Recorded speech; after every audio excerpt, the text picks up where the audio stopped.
अच्छा, अब let start with. आपने देखा होगा कि वर्कबुक में मैंने उसको डिस्कशन टॉपिक्स में डिफरेंट टाइप्स के बांटा हुआ है, ठीक है जी। तो let start with the discussion topic one. And जो डिस्कशन टॉपिक वन आप सभी के वर्कबुक में आपके सामने दिख रहा होगा आपको कि what does the UPSC want in their answers. अच्छा, यहाँ पर let me give a very clear cut caveat बेटा, कि जो भी मैं बोलने जा रहा हूँ, जो भी ये क्वेश्चंस आपके सामने हैं, वो मैं नहीं बोल रहा हूँ। वो शब्द यूपीएससी के हैं, बोल सिर्फ हम रहे हैं, ठीक है। तो उसमें मेरा खुद का कुछ क्रिएटेड नहीं है। और जो भी शब्द मैं बोल रहा हूँ वो यूपीएससी के नोटिफिकेशन में मिल जाएंगे आपको, जो हर साल रिलीज करती है यूपीएससी। आप चाहें तो उस नोटिफिकेशन को डाउनलोड करके पीडीएफ यूपीएससी की वेबसाइट से वेरीफाई भी कर सकते हैं कि मैं झूठ बोल रहा हूँ या सच बोल रहा हूँ। So everything that I am going to speak in this discussion topic one is exactly from the verbatim UPSC notification, ठीक है जी। बस उसको थोड़ा सा रीडिजाइन किया है मैंने ताकि आपको याद रहें चीज़ें। सबसे पहला है जी CBSM फॉर्मूला। बेटा ये एक ऐसी चीज़ है जो मैं आपको एक सजेस्ट करूंगा। आज क्लास के बाद क्या करना, ये CBSM फॉर्मूला को एक कागज के छोटे से टुकड़े पे लिख के इसको अपने टेबल के सामने चिपका लेना। ये CBSM फॉर्मूला एक ऐसी चीज है जो आपके सबकॉन्शियस माइंड में जानी चाहिए। वो सबकॉन्शियस माइंड में कैसे जाएगी, जब आप उसको दिन में 10,000 बार देखोगे, चलते फिरते उठते बैठते खाते पीते। CBSM क्या है? यूपीएससी मांगता है number one clarity of thought answer में। C stands for clarity of thought. Number two, B stands for balance in the answers.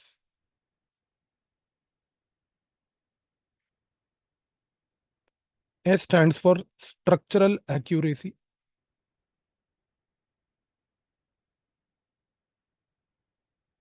M stands for maturity of expression. बेटा ये चार शब्द का मीनिंग क्या है ये आज मैं समझाऊंगा आपको, तो आपको घबराना नहीं है कि ये क्या होते हैं। I will explain you, but I want कि ये आपके दिमाग में डीपली घुस जाए बच्चे। क्योंकि जब भी आप यूपीएससी आंसर के बाद में बात करो, आपके दिमाग में पहली बात तो ये आना चाहिए। अच्छा, अब आते हैं कि what is the idea G paradigm, ठीक है जी। आइडिया जी का मतलब होता है sir, I stands for intellectual traits,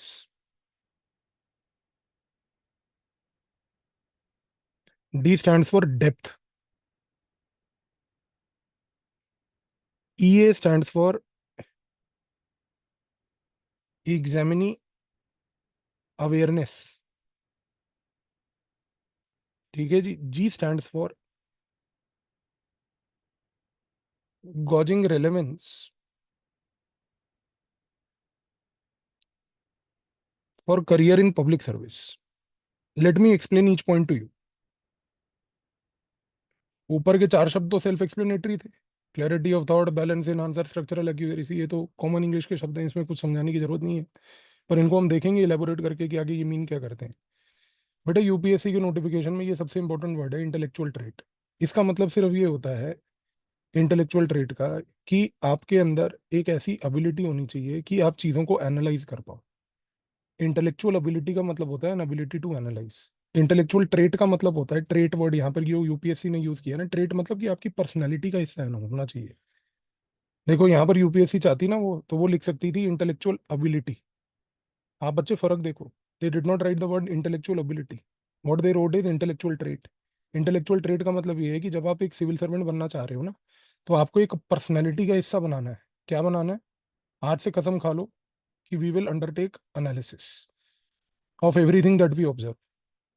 analysis of everything भी ऑब्जर्व कैसे होगा बच्चे?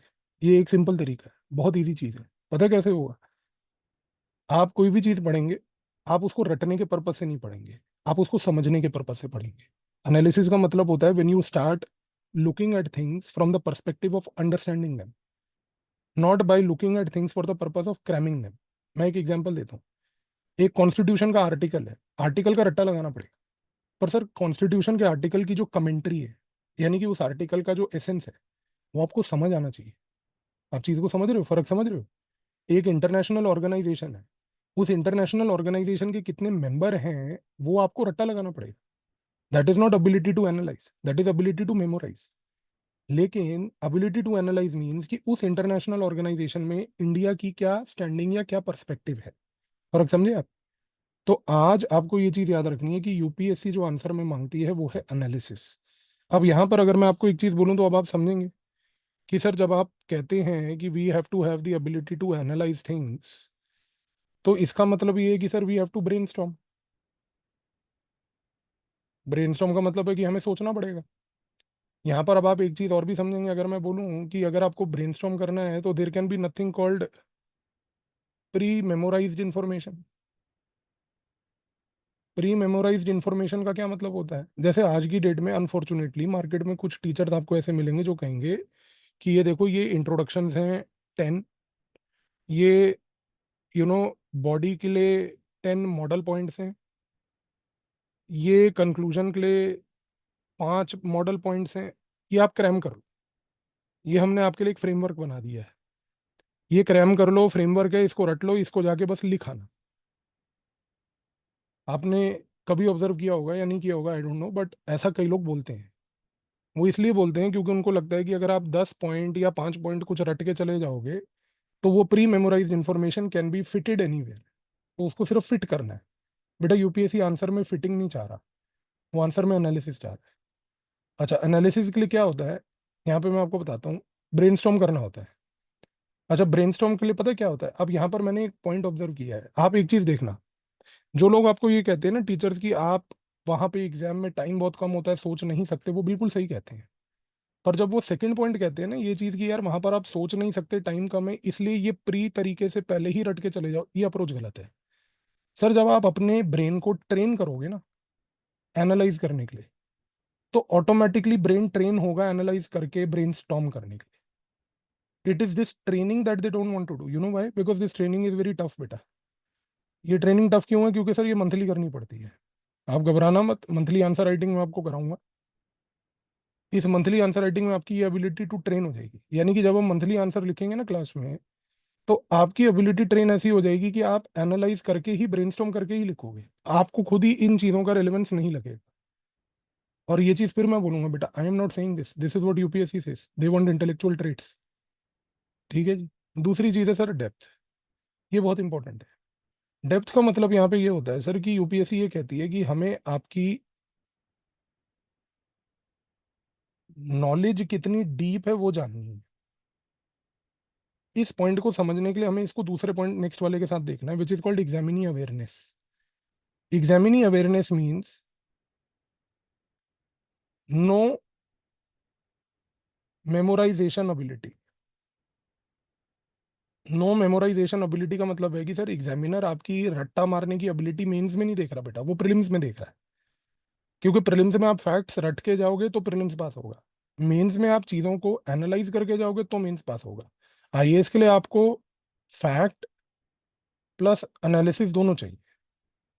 फैक्ट चाहिए प्री में, एनालिसिस चाहिए मेंस में। ये दोनों एबिलिटीज यूपीएससी मांगता है, और देखो दोनों कंट्रास्ट हैं बच्चे। प्रॉब्लम क्या आती है कि हम प्री वाली फैक्ट एबिलिटी को मेंस में रेप्लिकेट करते हैं और फिर कई अटेम्प्ट देते रह जाते हैं। फिर हम सोचते हैं हमें कोई मेंटरशिप काम क्यों नहीं कर रही, हमारे लिए कोई आंसर राइटिंग काम क्यों नहीं कर रही, कोई टेस्ट सीरीज काम क्यों नहीं कर रही। सर कुछ नहीं करेगी, क्योंकि आपका अप्रोच ही गलत है बेटा। तो ये गलत अप्रोच नहीं रखना। ठीक है, यहाँ पे इस चीज को समझ लो। Deep knowledge with no memorisation ability. अब क्वेश्चन ये उठता है कि sir how do you get deep knowledge? The only way to get deep knowledge is to read quality sources. मैं आपको एक सिंपल चीज बताता हूँ, मैं सोर्सेज के ऊपर चर्चा नहीं कर रहा, पर आज की डेट में आपके सामने एक एग्जांपल दूंगा जिससे आप समझ जाओगे। एक मार्केट में आज की डेट में आती है एनसीईआरटी, ये बुक आती है, अलग अलग क्लासेस की आती है। एक आती है सर मार्केट में एनसीईआरटी समरी, ये भी आपने देखी होंगी। फर्क ही है बस, एग्जाम्पल यही है मेरा। जो ये पढ़ रहा है ना सर एनसीईआरटी समरी, उसके आंसर में क्वालिटी सोर्स नहीं होगा कोई। उसका रीजन पता है क्या है? मैं एक ऑथर हूँ, मैंने भी किताबें लिखी हैं, आप जानते हो मैं लिखता ही हूँ किताबें, मेरे को शौक भी है। मैं कभी एनसीईआरटी की समरी की किताब नहीं लिखूंगा। उसका रीजन मैं बताता हूँ। उसका रीजन ये है कि एनसीईआरटी की समरी अगर मैंने लिखी तो वो मैं अपने प्रोसेसिंग के हिसाब से लिखूंगा, जो मुझे एनसीईआरटी में समझ आ रहा है ना sir. How can I cater to you? आप अगर एनसीईआरटी खुद पढ़ के उसके खुद नोट्स बनाओगे ना बच्चे, ये आपकी खुद की बुक है। यूपीएससी ये चाहता है, रीड क्वालिटी सोर्स, जिससे आपको डीप नॉलेज बने। प्रॉब्लम क्या है बच्चे आज की डेट में? बच्चे चाहते हैं शॉर्टकट, आप मत करना यार, एग्जाम खत्म हो जाएगा, मुश्किल हो जाएगी। Don't do this, it's not worth it यार। मतलब अटेम्प्ट से क्यों खेलना। मैं आपको सिंपल बात बता रहा हूँ बेटा, यूपीएससी के लिए एक ही अटेम्प्ट चाहिए। वो अटेम्प्ट आप चाहे 21 साल की उम्र में दो या 31 साल की उम्र में दो, अटेम्प्ट एक ही चाहिए पास होने के लिए। एज मैटर नहीं करती बेटा, मैटर करता है ये कि क्वालिटी सोर्स पढ़ा या नहीं पढ़ा। मैटर ये करता है कि एबिलिटी टू एनालाइज डेवलप करी या नहीं करी। और मैटर तीसरा ये करता है कि जो प्रीलिम में एबिलिटी थी और जो मेंस में एबिलिटी थी, इसको कंट्रास्ट करा या नहीं करा। आज 3 फॉर्मूले दे दिए मैंने आपको सक्सेस और फेलियर के, ये लिख लेना कहीं पे, कागज पे लिख के, ताकि दिखते रहें जीवन में, याद रहो अगले 1 साल। क्योंकि इन तीन में कहीं कमी हुई तो आप फेल हो जाओगे। आपने एबिलिटी टू एनालाइज नहीं करी। क्यों नहीं करी? क्योंकि आप इस चीज में फिक्स्ड रहे कि नहीं मैं 10 इंट्रोडक्शन रट के जाऊंगा, 10 मॉडल कंक्लूजन रट के जाऊंगा, बने बनाए फ्रेमवर्क रट के जाऊंगा, वो फ्रेमवर्क सिर्फ एग्जाम में पेलूंगा वहां जा जाके। नहीं होगा बच्चे, फेल हो जाओगे। किसी के बनाए हुए फ्रेमवर्क्स काम नहीं आने वाले, एग्जाम में खुद के फ्रेमवर्क बनाए हुए काम आएंगे। एफर्ट खुद करना पड़ेगा। वो कैसे आएगा? जब आप ट्रेन करोगे अपने आप को, ट्रेन करने से ब्रेनस्टॉर्मिंग की एबिलिटी बनेगी। दूसरा बच्चे, quality source, never compromise with the book that you read. Read a good book, read one book, don't read many books. कई लोगों को आदत होती है, क्वालिटी है, हम सर सुभाष कश्यप भी पढ़ लेते हैं, हम सर लक्ष्मीकांत भी पढ़ लेते हैं, हम डीडी बासु भी पढ़ लेते हैं। कुछ नहीं होगा बेटा। तू ग्रैनविल ऑस्टिन भी पढ़ ले, एजी नूरानी भी पढ़ ले, ये भी दो कर ले साथ में। बात ये है कि भाई कोई एक कर, लेकिन ऐसी कर कि उसके बाद तेरे में एबिलिटी टू एनालाइज है, वो चीज मैटर करती है। तो quality source is a very important factor. और तीसरा फैक्टर ये है बच्चे, ये सबसे क्रूशल है। मतलब मैं, अगर आप मेरे को बोलोगे ना रेटिंग करनी है, सर 50% फेलियर का कारण ये है, 10% फेलियर का कारण ये है, और 40% फेलियर का कारण एग्जाम में ये है। 50% लोग फेल इसलिए होते हैं क्योंकि एनालिसिस की एबिलिटी नहीं होती, क्योंकि वो ट्रेन नहीं करते अपने आप को। ये टाइम है बेटा, अगर आप 2026 की तैयारी कर रहे हो ना, मई ऑनवर्ड्स अगले 1 साल के लिए ट्रेन कर लो अपने आप को। अगर ट्रेन कर लिया, मैं आपको लिख के कह सकता हूँ सर, अश्योरेंस से, गारंटी से, कि आप एग्जाम क्वालिफाई करोगे, क्योंकि आपने मेहनत करी है। बट अगर आप ये कामचोरी में चले गए, नहीं भैया हम तो फ्रेमवर्क ही उठाएंगे, छोटे शॉर्टकट्स पकड़ेंगे, बने बनाए कंक्लूजन बॉडी इंट्रोडक्शन रटेंगे, बने बनाए एग्जाम्पल रट लेंगे, बने बनाए ये सब रट लेंगे, नहीं होगा। करके देख लो, अगले साल फिर वापस आओगे। और ये बेटा, prelims is a test of factual analysis where they test your ability to memorize facts. Mains is a test of your analytical ability where they test your ability to analyze. Please keep them different, don't mix the two. Prelim में analysis कुछ नहीं आता तो analytical prelim के लिए मत पढ़ना, और जो प्रीलिम के फैक्ट्स हैं वो मेंस में नहीं आते, उनको मेंस के लिए मत पढ़ना। कोई फायदा नहीं हो, दोनों में बर्बाद हो। ठीक है जी। Gauging relevance for a career in public service का मतलब ये है सर कि ये पॉइंट यूपीएससी ने लिखा है अपने नोटिफिकेशन में, कि जो हम क्वेश्चंस बनाते हैं एग्जाम के लिए, वो क्वेश्चंस एनीथिंग अंडर द सन नहीं होते। एक ये मिसकंसेप्शन है। कई लोग डराने के लिए ऐसी बात करते हैं, यूपीएससी तो बड़ा वास्ट है, कुछ भी पूछ लेगा। नहीं सर, पहली बात तो यूपीएससी जो पूछेगा वो सिलेबस में से पूछेगा, और सिलेबस में से क्या पूछेगा, what has a relevance for a career in public service. ये यूपीएससी ने खुद बोला है यार, मैं थोड़ी बोल रहा हूँ। पर हमें अगर ये पता होगा तभी तो हम पढ़ेंगे इस तरीके से। हमें ये पता ही नहीं है। अब मैं आपको एक एग्जांपल देता हूँ। मैं अभी ना 1 हफ्ता पहले करंट अफेयर की क्लास ले रहा था बच्चों की, 2026 के करंट अफेयर की क्लास चल रही थी। तो एक बच्चे ने क्लास में पूछा कि सर मुझे साइंस एंड टेक में प्रॉब्लम आती है। मैंने उस बच्चे को पता है क्या सोल्यूशन बताया? मैंने कहा बच्चे तेरे को साइंस एंड टेक में प्रॉब्लम आती है, तू घबरा मत, एक काम कर, जो भी साइंस एंड टेक में पढ़ रहा है ना, उसमें दो चीजें देख लियो। एक चीज ये देख लियो कि how does it apply to your life, जो भी टेक्नोलॉजी है, and how will that technology help you as a civil servant. अगर आप इन दो नजरियों से टेक्नोलॉजी को देखना शुरू कर दोगे ना सर, आप सारे साइंस एंड टेक और जनरल साइंस के क्वेश्चन क्रैक कर लोगे। अश्योर कर सकता हूँ कोई क्वेश्चन नहीं होगा जो नहीं क्रैक कर सकते। क्राइटेरिया नंबर 1 कि आप ये देखो कि सर वो आपकी लाइफ में टेक्नोलॉजी आपको मदद कैसे कर रही है, इस एप्लीकेशन को समझो। टेक्नोलॉजी के अंदर कौन से पुर्जे लगे वो नहीं पूछेगा बेटा कभी यूपीएससी। यूपीएससी ये पूछेगा कि टेक्नोलॉजी आपके लाइफ में इंप्रूवमेंट कैसे लाई। यूपीएससी ये पूछेगा कि यार ये टेक्नोलॉजी एक सिविल सर्वेंट अगर प्रयोग करे तो वो सोसाइटी में कंट्रीब्यूट बेटर कैसे कर सकता है। वो ऐसा क्यों पूछेगा? क्योंकि बच्चे उसने खुद लिखा है ना कि we need to give questions which gauge relevance for a career in public service. समझ आ गई जी ये चीज? ये क्लियर हुआ ना? आगे बढ़ते हैं और देखो आप।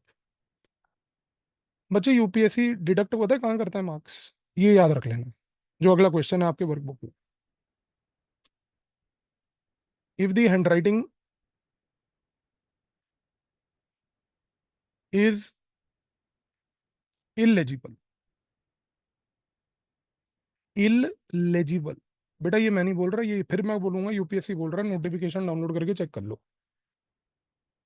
यूपीएससी कह रहा है कि साहब, अगर किसी विद्यार्थी की आंसर में हैंडराइटिंग अच्छी नहीं है, नंबर कटेंगे। अच्छा, अब बहुत सारे लोग हो सकते हैं कि जिनकी हैंडराइटिंग अच्छी नहीं है, कोई फर्क नहीं पड़ता, घबराना नहीं है, 1 साल का टाइम है। Training, the most important word that you will never run away from your life for next 1 year is training. Everything you will train yourself, we will improve. आज मैं एक सोल्यूशन दे रहा हूँ, जिन बच्चों को खुद लगता है कि उनकी हैंडराइटिंग ठीक नहीं है, बेटा ट्रेन कर लो, ठीक हो जाएगी, पर मेहनत करनी पड़ेगी। करने के लिए तैयार हो? अगर आईएएस बनना है, अगर आपके अंदर वो आग है, आज ही इंप्रूव करोगे। कैसे करोगे? एक सिंपल काम करेंगे, रूल्ड शीट्स वाली कॉपी लाएंगे। कॉपी होती है ना सर, जिसमें लाइनें बनी होती हैं, रूल्ड शीट्स ले आओ। सारे नोट्स सिर्फ इस रूल्ड शीट की कॉपी में बनेंगे आपके। उसका रीजन पता है क्या है? मैं ये क्यों बोल रहा हूँ, मैं साइंटिफिकली एक्सप्लेन कर देता हूँ। जब आप एक रूल्ड शीट में यूं लाइन बनी हुई है और उस लाइन में लिखते हो ना बेटा, तो ग्रेजुअली टेढ़ी मेढ़ी राइटिंग पहले तो सीधी होती है, ठीक है? जैसे ही वो राइटिंग सीधी होती है, फिर वो राइटिंग में इंप्रूवमेंट आती है। और ये मैंने ना टेस्ट करके देखा है बच्चों के ऊपर सर, आप करके देखो, आप ट्राई करके देखो, आपको फर्क पड़ेगा। क्योंकि मैंने जितने बच्चों की हैंडराइटिंग खराब थी, जब उनको रूल्ड शीट्स की कॉपी बोली और उन्होंने ईमानदारी से इसके ऊपर इंप्रूव करके मेहनत करी ना sir, they have seen the result. तो you know whether your writing is bad और not, but if it is bad, you may be liable for deduction of marks.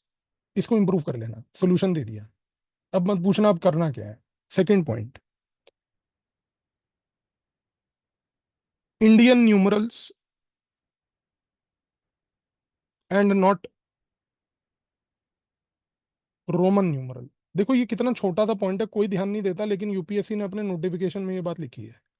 कई बार बच्चे क्या होता है ना, अपन आंसर लिखते हैं, तो आज मैं आपको बताऊंगा कि कई बार आंसर में कुछ एक्सेप्शंस होते हैं कि जब हमें फैक्ट्स लिखने होते हैं, कुछ डेटा लिखना होता है, तो डेटा को ना हम लोग हमेशा पॉइंट फॉर्म में लिखते हैं, ठीक है?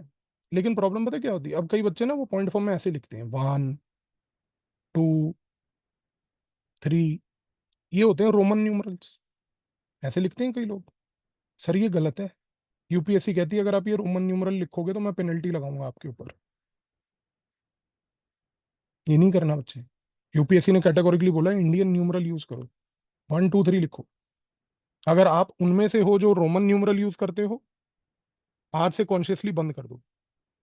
अगर आप कोई उनमें से हो जो डेटा को कभी ABCD करके यूज करते हो, मैं कहूंगा आज उसको भी बंद कर दो। जबकि यूपीएससी ने ABCD को लेके कुछ नहीं कहा, पर चांस क्यों लेना? जब वो कह रहा है ना कि यूज करो इंडियन न्यूमरल, तो भाई आप उसको चैलेंज क्यों कर रहे हो? अपन को काय को चैलेंज करना है यार? आपकी आदत है ना बच्चे ABCD लिखने की, ट्रेन। आज से ट्रेनिंग करेंगे, नहीं लिखेंगे, आज से ट्रेनिंग करेंगे, 1 2 3 4 लिखेंगे। कॉन्शियस एफर्ट है बच्चे, डाल लो, आपके करियर की बात है, मत खेलो उसके साथ। 1 साल 1 अटेम्प्ट, आईएएस बनोगे, नहीं तो घूमते रह जाओगे। और पता है ये बच्चे बहुत छोटी छोटी गलतियां होती हैं जो बच्चे नहीं रियलाइज करते, पता ही नहीं चलता कि ये गलतियां हो रही हैं, अनहोनी में होती रहती हैं, मेंस देते रहते हैं, नहीं निकलता। ध्यान रखना। तीसरा पॉइंट, तो यहां पर ये चीज क्लियर होगी sir, no Roman numerals, only Indian numerals. ये तीसरा पॉइंट, ये लिख लो इसको सेपरेटली, नो रोमन न्यूमरल्स, ताकि ये याद रहे आप। चौथा पॉइंट, टेक्निकल रूल्स। बेटा टेक्निकल रूल्स का मतलब क्या होता है? Structure of answer. Structure of answer क्या होता है, ये आगे हमारा एक डिस्कशन टॉपिक है, उसमें अभी समझा दूंगा आपको। तो बस अभी इसको इतना लिख के छोड़ दो, structure of answer, technical rules. तो बच्चे आपके सामने ना अब एक चीज क्लियर है। क्लियर क्या है कि यूपीएससी कोड क्या है हमारे सामने? यूपीएससी कोड है sir CBSM, clarity of thought, balance in the answer, structural accuracy, maturity. UPSC test क्या करता है जी आपका? आइडिया जी, ये भी आपको बता दिया। और आपको यूपीएससी को क्या नहीं देना है, वो है हिंट। हिंट बोले तो HINT, HINT बोले तो ये handwriting, Indian numeral, no Roman numeral, technical rule. Hint, Indian numeral only, no Roman numeral, handwriting to be worked upon, technical rule बोले तो स्ट्रक्चर ऑफ द आंसर। याद रख लेना बच्चे। आगे बढ़ते हैं। अब आते हैं इस पॉइंट पे सर, कि when does UPSC deduct marks at the content level. अच्छा, कंटेंट लेवल पर यूपीएससी डिडक्ट करता है मार्क्स बेटा, स्पेसिफिकली आपको याद रखना है, नंबर 1, सुपरफिशियल नॉलेज पे।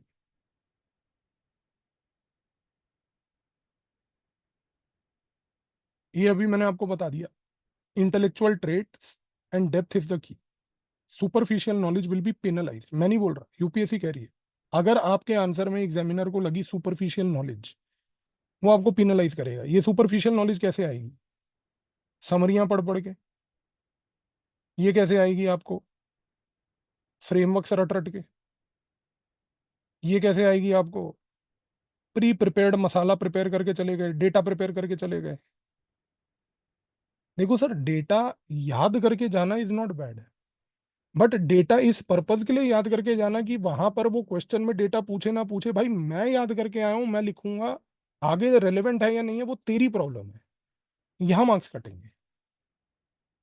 तो सुपरफिशियल नॉलेज नहीं होनी चाहिए। दूसरा, when you do not have the ability to analyse. मैंने अभी आपको समझा दिया एबिलिटी टू एनालाइज होता क्या पूरे डिटेल में। ब्रेनस्टॉर्म करना है, ट्रेन करना है, ट्रेन करके ब्रेनस्टॉर्म करना है, और इवेंचुअली आप सर 7 मिनट में ब्रेनस्टॉर्म करके लिख सकते हो, ह्यूमनली पॉसिबल है सर। यूपीएससी बेवकूफ नहीं है।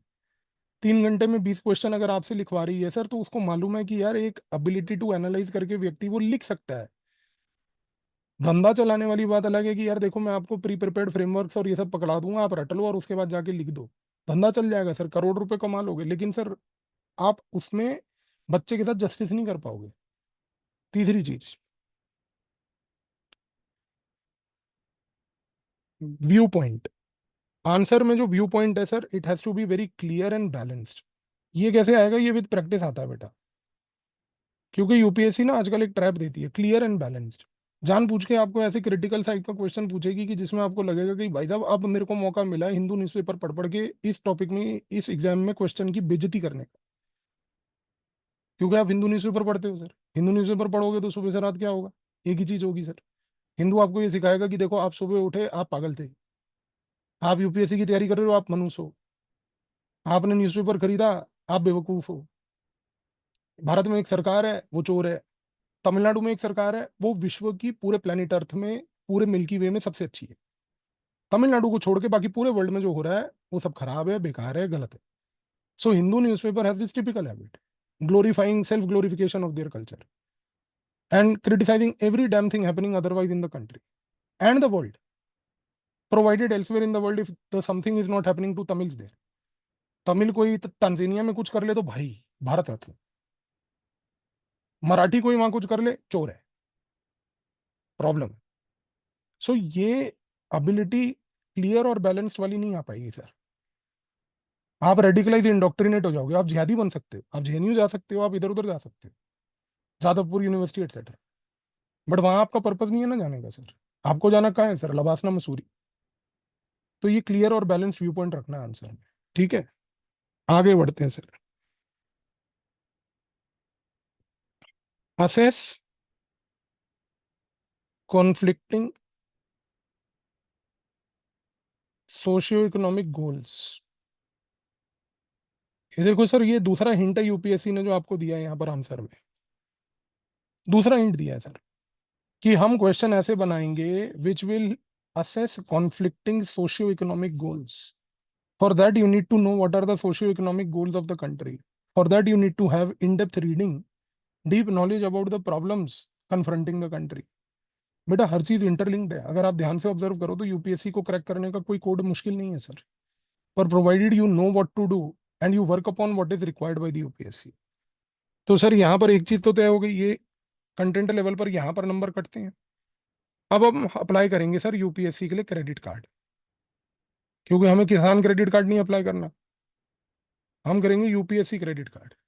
यूपीएससी क्रेडिट कार्ड में आज की डेट में अप्लाई करने के लिए आपको उस क्रेडिट कार्ड को देखना पड़ेगा। देखना पड़ेगा का मतलब है you have to see it. See it का मतलब क्या है सर? एस डबल ई, हमने अपना बना लिया है। एस डबल ई का मतलब है sir your answer has to be succinct. मैं एग्जांपल दूंगा अभी आगे जाके क्या होता है सक्सिंक्ट आंसर का। क्वेश्चन दूंगा, आंसर दूंगा, दोनों दिखाऊंगा। Your answer must have exact, effective, orderly expression. क्या होता है इनका मतलब आगे दिखाऊंगा, अभी डोंट वरी। मैंने एक एक्सरसाइजेस रखी है, केस स्टडीज आपके लिए पूरे वर्कबुक में, नीचे अभी आप देखोगे आपको मिलेंगी।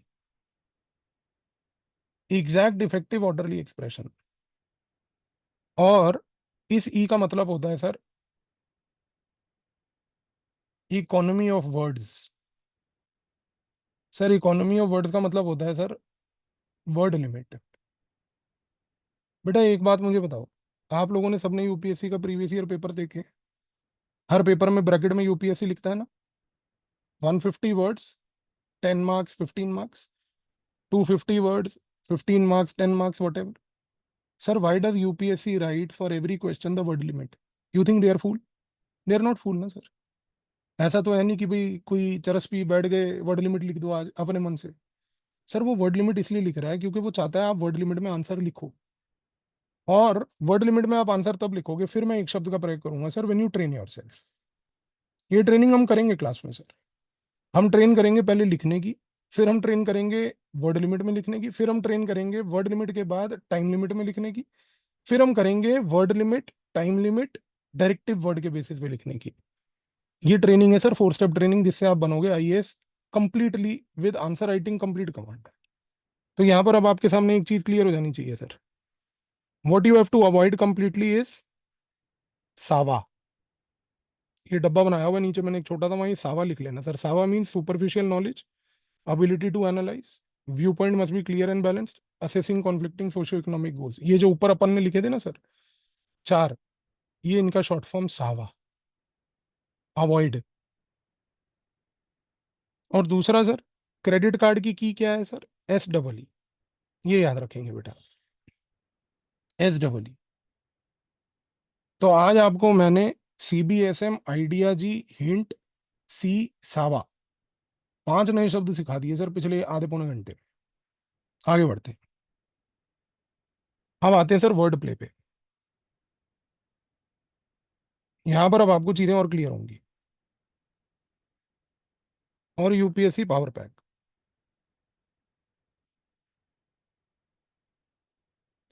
सबसे पहला वर्ड है सर अबिलिटी टू एनालाइज। ये यूपीएससी ने बोला। सर अबिलिटी टू एनालाइज का मतलब होता है सर एक ऐसा स्किल होना आपके पास, ये एक स्किल है, कला है, where you have the ability to break down the issue. Break down the issue का मतलब ये है कि जो भी आप इशू को पढ़ रहे हो, समझ रहे हो, सुन रहे हो, देख रहे हो, उसको आपको ब्रेक डाउन करना है डिफरेंट कंपोनेंट्स में। और उसके बाद आपको एग्जामिन करना है cause effect relationship. Cause effect relationship, ये चीज बहुत इंपॉर्टेंट है। मैं आपको एक एग्जांपल देता हूँ, ठीक है? एग्जाम्पल ये है सर, आप एक काम करेंगे, आपके वर्कबुक में नीचे अगर आप थोड़ा सा आएंगे तो वहां पर केस स्टडी लिखी हुई है। सबसे पहली केस स्टडी है एबिलिटी टू एनालाइज, ठीक है? वहां पर मैं आपको एग्जांपल देता हूँ, अब आप समझोगे कि इसका कहने का मतलब क्या है। क्वेश्चन की जगह है एक, क्वेश्चन एक लिख लो। एक मॉक क्वेश्चन देता हूँ आपको। डिस्कस द implications ऑफ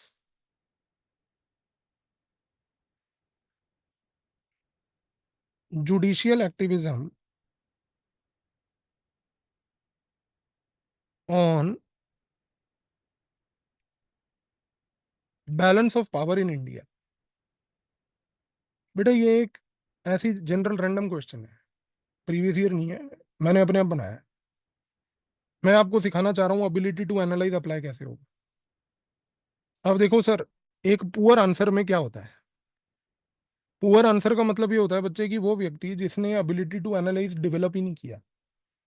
जिसने एबिलिटी टू एनालाइज डेवलप नहीं किया क्योंकि उसको नहीं पता कि इशू को ब्रेक डाउन कैसे करना है, डिफरेंट कंपोनेंट्स में कॉज इफेक्ट रिलेशनशिप कैसे स्टडी करनी है, क्योंकि वो फ्रेमवर्क्स रट रहा था, वर्ड्स रट रहा था, मॉडल इंट्रोडक्शन कंक्लूजन रट रहा था। तो वो क्या लिखेगा, आप देखना उसके आंसर में वो ये लिखेगा sir, judicial activism is a good thing because courts take action in public interest. अब आप मुझे कहोगे कि सर ये क्या मतलब है, आप चोर हो, आप झूठे आदमी हो, ये तो इतना अच्छा आंसर है कि भाई judicial activism is a good thing because courts take action in public interest. ये तो बात फैक्ट भी है।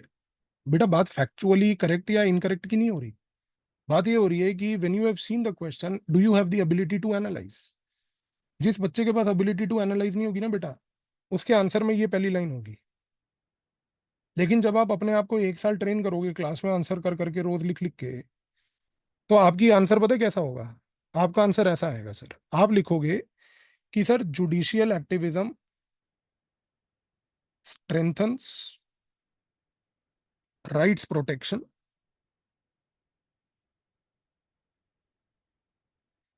But might intrude into executive domain, thus either empowering or unsettling balance of power. अच्छा अब आप मुझे एक बात बताओ, ये जो मैंने लाइन लिखी कि judicial activism strengthens rights protection but might intrude executive domain thus either empowering or unsettling balance of power, क्या इसमें मैंने कोई बहुत हाई फाई शब्द का प्रयोग ऐसा किया कि कोई एक ऐसा शब्द हो जो आपको इसका मीनिंग नहीं पता? कोई बच्चा ऐसा नहीं होगा ना यहाँ पे बेटा। आपने ये जो चीज देखी, जो मैंने लिखा, इसमें कोई ऐसा इंग्लिश का वर्ड तो नहीं यूज किया ना मैंने जिसमें कि ऐसा मीनिंग यूज किया है कि जिसमें भाई साहब आपको मीनिंग ही नहीं समझ आ रहा वर्ड का? क्योंकि कोई ऐसा वर्ड यूज ही नहीं किया मैंने सिर्फ क्या किया है, समझो, मैंने एक एबिलिटी टू एनालाइज डेवलप की है। ये स्किल डेवलप किया है ट्रेनिंग से कि वही इंफॉर्मेशन को मैं एक एनालिटिकल तरीके से प्रेजेंट कर पा रहा हूं।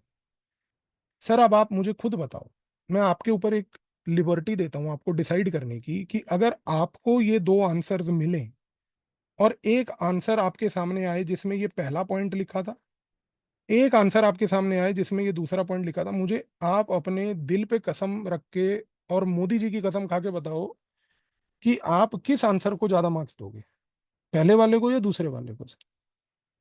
जाहिर सी बात है ना सर, दूसरे वाले को दोगे, इसमें कोई डिबेट ही नहीं है। अब आप खुद सोचो बेटा कि अब आप एक एग्जामिनर हो, आपके सामने जब आप एग्जामिनर हो और एक ऐसी सिचुएशन पैदा हो रही है कि एक आंसर आपके सामने सर ऐसा आ रहा है, एक आंसर आपके सामने ऐसा आ रहा है, आप क्या करोगे sir? It is natural human tendency sir, you will give more credit and more marks to the second fellow ना, because you know he has developed that ability to do analysis. अब आप कहोगे सर ये कैसे आएगी? ये आएगी बेटा ट्रेनिंग से, ये आएगी जब हम मंथली आंसर राइटिंग करें, और जब आप हर मंथ बैठ के आंसर लिखोगे, आंसर में आपको इवेल्युएशन होगा, हर इवेल्युएशन से आप लर्न करोगे, आप इंप्रूव करोगे, आप इंप्रूव करोगे, आपकी एबिलिटी बढ़ेगी। ये हमारा ऑब्जेक्टिव है। पर ये चीज अगर आप मुझे कहो कि सर इसका कोई शॉर्टकट दे दो, सर मुझे ये बता दो कि ये मैं 15 दिन में कैसे डेवलप कर लूँ, 20 दिन में कर लूँ, बच्चे मेरे पास नहीं है कोई शॉर्टकट। क्योंकि इसको इफेक्टिवली डेवलप करने के लिए बेटा 8 से 10 महीने का एफर्ट लगता है। आप अपने आप के अंदर इंट्रोस्पेक्ट करके देखो, झांक के, टी शर्ट उठा के मत देखना, ऐसे बदबू आएगी, नहाए नहीं हो कल से। आप इंट्रोस्पेक्ट ये करके देखो सर कि क्या आपको 8 से 10 महीने का पेशेंस है, और आप एफर्ट डालने के लिए मेंटली रेडी हो या नहीं। और ये बंदा वही डिसाइड कर सकता है जिसके सर मन में मेच्योरिटी है कि सर मुझे आईएएस बनना है। उसके लिए नहीं कि सर हाँ चलो मैं तो आया हूँ टाइम पास करने, कर लेंगे कुछ ना कुछ तो हो ही जाएगा। बहुत बड़ा डिसाइडिंग फैक्टर है sir. So you have to take this call.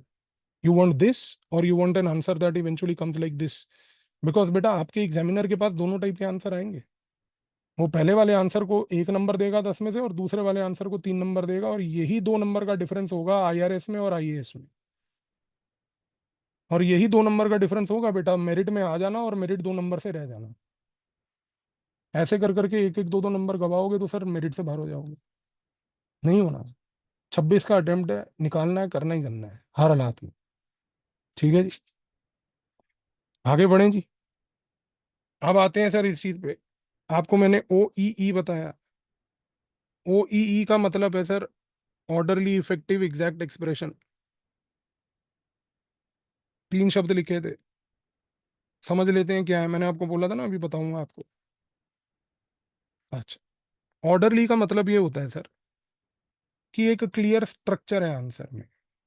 हम 2 बार ये वर्ड यूज कर चुके हैं पहले, पर मैं ज्यादा इस पे चर्चा नहीं करूंगा, आगे आएंगे। क्लियर स्ट्रक्चर यानी कि फिर ब्रैकेट में लिख लो बच्चे, स्ट्रक्चरल एनालिसिस। ठीक है, स्ट्रक्चरल एनालिसिस। इफेक्टिव का क्या मतलब है sir?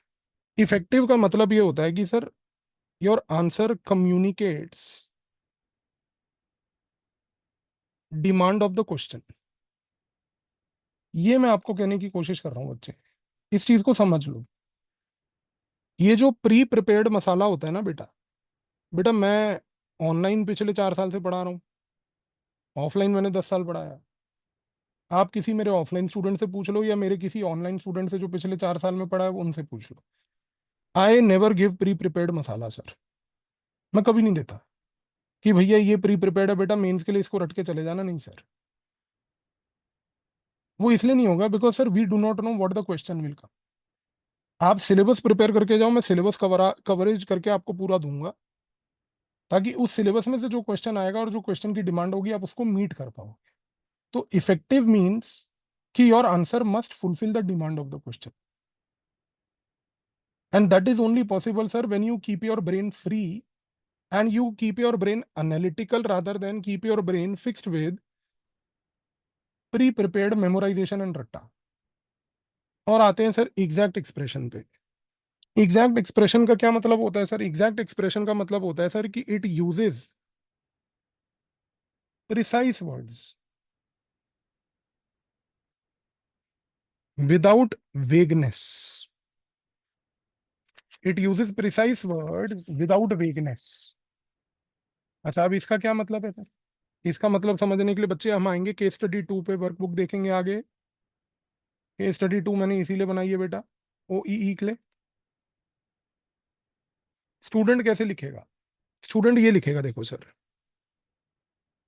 Government is doing many things in agriculture to improve production and productivity. Again बेटा, there is nothing wrong in this statement. It's a very correct statement, factually correct. Everything is right about it. But sir, this statement does not reflect orderly, effective, exact expression. क्यों? क्योंकि sir an orderly, effective, exact expression would mean that you write a statement like this: through PM Kusum, government aims to provide solarized agro pumps, thus ensuring income security and energy access.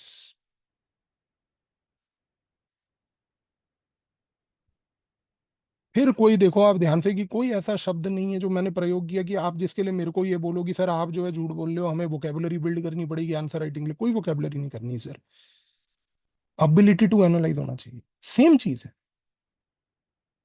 लेकिन sir वो same चीज को present करने के लिए आपको एक orderly effective exact expression, अब आप देखो सर मैंने एग्जैक्ट बात करी, प्रिसाइज बात करी कि सर पीएम कुसुम एक इनिशिएटिव है, एग्जैक्ट तरीके से बताया कि सर वो करना क्या चाह रही है, और अपने आर्ग्यूमेंट को इफेक्टिवली प्रेजेंट किया जिसमें कोई एम्बिग्विटी नहीं थी। एग्जामिनर को ये दिख रहा है कि यार बंदे ने मेहनत करी है, स्टडी करी है, उसको चीजें पता है, इसका दिमाग एनालिटिकल है, इन डेप्थ इंटेलेक्चुअल ट्रेट्स हैं इसके पास। समझ रहे हो? ये फिर आएगा बच्चे कैसे, फिर मैं एक ही शब्द का प्रयोग करूंगा, बेटा practice. There is no other way to train for essays. ठीक है जी, अब आते हैं बेटा अगले पे। डीईई। डीईई का मतलब क्या होता है सर? डीईई का मतलब होता है, मैंने आपको अभी बताया बच्चे, that is due economy of words.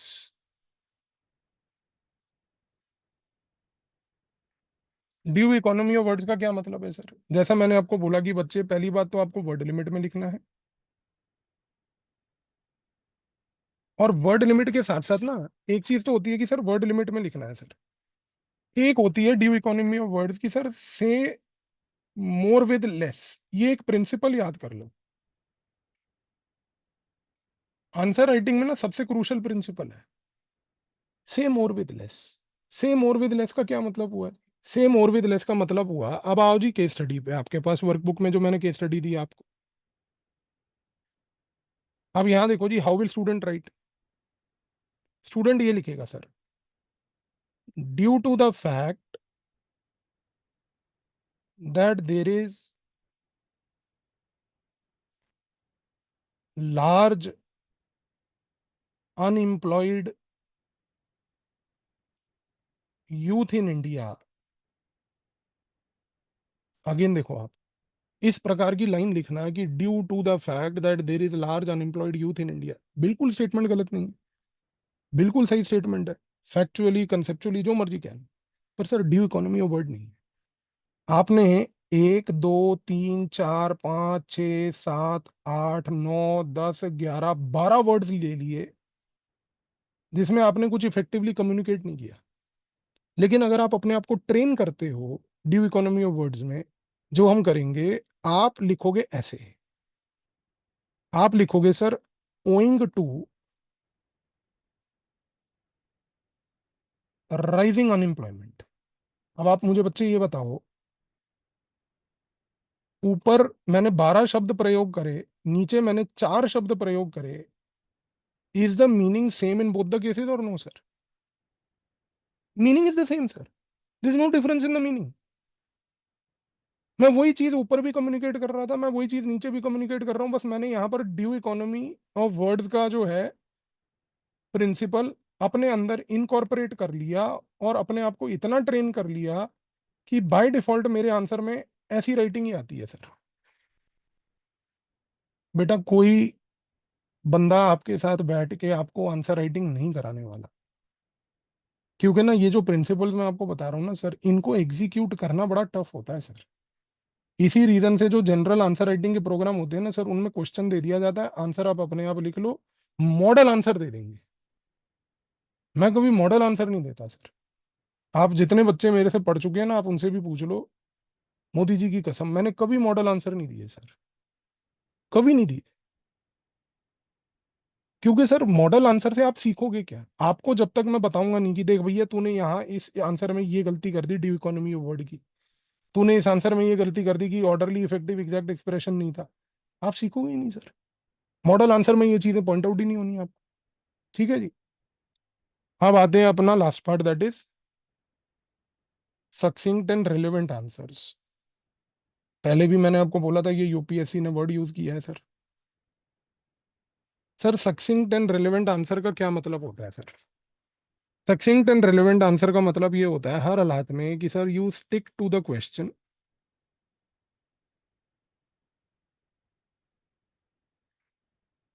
You do not, number one, divert, and you do not generalize. Neither do you divert nor do you generalize. यानी कि सर बात सिंपल है सर, कम वर्ड में हम क्वेश्चन को नहीं छोड़ेंगे, जो क्वेश्चन है वही बोलेंगे, हम डाइवर्ट नहीं करेंगे और जनरलाइज नहीं करेंगे। मैं आपको एक सिंपल सा एक क्वेश्चन पूछना चाहता हूँ सर। आप यूपीएससी के इंटरव्यू में गए, इंटरव्यू में सामने पैनल में मैम बैठी थी, मैम ने आपका नाम पूछा कि भाई व्हाट इज योर नेम, आप उनको क्या आंसर दोगे? Ma'am you know, when I was born, my दादी at that time she was standing with the nurse, she was talking to her, nurse told that this boy is useless boy, so my dadi said we should name him Nikamma Kumar Singh, but my father said no, he is my blood, how can he be Nikamma? Sir आप मुझे बताओ, आप ऐसी बात करोगे? नहीं करोगे ना। जब आप एक डे टू डे लाइफ में ऐसी बात नहीं करते सर, तो आप आंसर में कैसे कर सकते हो? How can you deviate and divert from the topic? You know why do you do that? I tell you, when you have no content, and you know when you have no content, you have no content when you go with pre-prepared content, pre-prepared frameworks, क्योंकि sir उस time पे आपके दिमाग में सिर्फ वो frameworks हैं जो आप रट के गए थे, model intros, model conclusion, model codes, model ये, मॉडल वो, मॉडल वो।